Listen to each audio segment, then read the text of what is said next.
winners in the Team Beachbody Challenge. It's going to blow you away. It's going to be very moving. And Michael has and Carrie, they put together a show that is hysterical. It is absolutely worth it. I am not going to miss it. I can't wait to be here, so I hope you're here. And I want to echo what Jeff said. This crew, you know, when I walked in here, I was so bummed that John couldn't be here, because I'm like looking around, I'm like, never in a million years did I visualize this. No, didn't think about it. I'm just like an infomercial dude. What the heck? Like Elvis up here or something. So it's kind of cool. It's kind of cool what we've created. And I want to thank everybody for visualizing, the team for visualizing this in such an exceptionally special way. It really makes it a fun experience and a fun place to work. But now we do have work to do, right? As Jeff said, we have a commitment to make, and we're all, you know, many of us, those that took the commitment, are wearing this bracelet now. I'm so inspired to already see that people have sent me messages on Facebook and on Twitter that they have already handed this bracelet, passed it on to the next person. I think somebody sent me a message today. There's a person behind the desk here at the hotel that said she wanted to get her life back on track, and she handed that bracelet over, and that person committed that she was going to find somebody to hand it over to. That's commitment. That's what it's about. You've got to be committed. Commit. You know, decide, commit, succeed. You're all here because you made the decision. But commit is an interesting word, because you can pretend you're committing. You can say, I read the word, so I must be committed. No, you got to really be committed. You can't pretend that you're committed. That vital behavior, inviting people to challenge groups, do you know what a challenge group is yet? Do you really know what it takes to run a challenge group? If you don't, you're not committed yet. You got to invite people to a challenge group, and you got to understand what you're inviting them to. You got to be a part of that challenge group. You got to be committed. You have to be the proof the products work. You have to go for it. You have to be a success story in process, in progress. That's the way we turn around the state of health in this country, by you embodying it. Let's not just be talk. Let's be committed to embodying what it's like to be a part of Team Beachbody. And that includes personal development. That includes having that book on the nightstand and saying, you know what, honey, I'm just going to give me 10 minutes. Go to sleep if you want, or let's read the book together. You read your book, we'll talk about it, whatever it's going to be. Pick different movies. Be careful with what movies you watch. Pick things that are going to feed you the right way. A couple summits ago, we had Darren Hardy talk about, you know, news and how it just fills you with mud.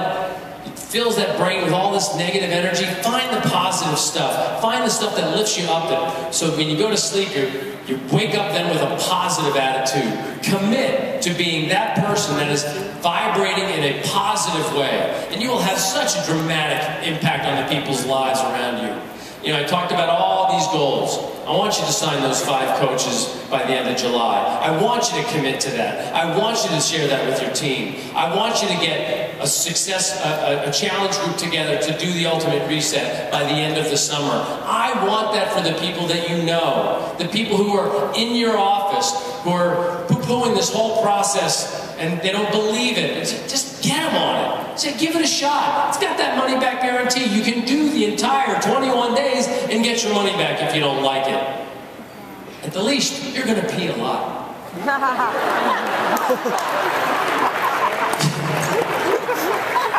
Share the goals with your entire team. Have an action plan for Monday. For real, be committed. Have an action plan for Monday. Know what you're going to do. Get on that coach call. But for you, those of you on the East Coast and the Central Time Zone, do something before the national coach call. Be committed. Look, here's an interesting stat. There's only 15 million people in the direct selling industry. When I mentioned that I had a chance to speak at the Direct Selling Association, and I was on the stage with these guys, and I was asked about the future of the direct selling industry, and I think that is a very interesting stat. Only 15 million people in the direct selling industry. That means out of 300 million people, Only 15 million represent a product. So you got these billion-dollar companies being made, and Facebook, and Google's, and Pinterest. Is it Pinterest? Pinterest. Pinterest. I don't know. Olympics, Twitter. Like these billion-dollar valuations are created because of the traffic that you provide, the clicks that you do, the suggestions about products. My vision for the future is that very soon, everybody will represent some network marketing business. Everybody will say, you know what, I'm going to stop giving my opinion away for free.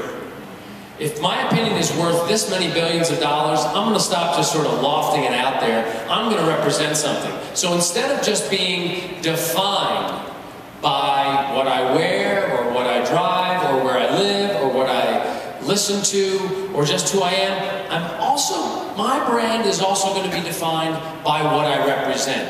As we look at financial opportunity in this country, where so many people need more ways to generate wealth, where so many people are disappointed that they get laid off or fired because of the downsizing, the economy, or whatever efficiencies in the workplace, with only 5% of the population currently enlisted in the U.S. in a network marketing opportunity, the opportunity for us is absolutely huge, because I believe those people, many of those people, are going to want to align themselves with these world-famous brands. People are going to start defining themselves. When you talk to people and they talk about another opportunity, another network marketing opportunity that they're thinking about, or I was a part of this one. I spoke to a woman last night who told me that she's been doing network marketing for 14 years, and finally she feels like she found the one that works for her with this. And she looked at our very close competition, the one that compares themselves to us all the time. She looked at them and she feels like this one really has a heart, and this one really has brand value that she can be proud to align herself with. And what is that brand value? Where does that brand value come from? It doesn't come from these words. Sure, it comes from the hearts of these people, but I think it also comes from something else. It comes from this. This is what you align yourself with. The story that Amanda told, the story that Scottie told, the stories that you all are living out there, that's brand value. Those are the kind of people that we want to attract. Those are the kind of people that are attracted to this business. And why are they attracted to this business? Why are so many people, when only 5% of the population currently is represented, getting paid to represent a product to their sphere of influence, or on Facebook, or on Twitter, with only 5% of them, why will people be drawn to this? It's because we are hardwired to care about people. It's in our DNA. It is part of who we are. And while it's very easy to sell the cheap thing, and it's very easy to sell the thing that can make that guy a buck real fast, at the expense, at all costs, at the expense of the relationships, just to try to get that buck, that is easy. But it's not rewarding.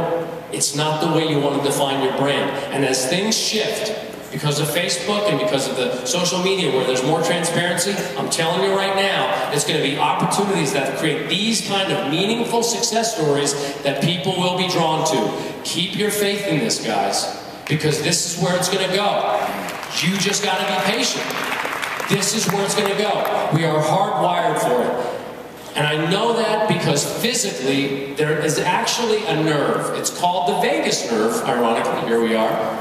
The vagus nerve is that feeling that you get when you witness an instance of compassion, of someone helping someone else. And I'll show you a clip from a movie that demonstrates that. And I want you to just connect with how this feeling is something that you get to experience every time that you show your commitment, every time you invite somebody to this business, and every time you have the courage to step forward and help people. Carrie, would you roll that clip? You're about to see now was a surprise.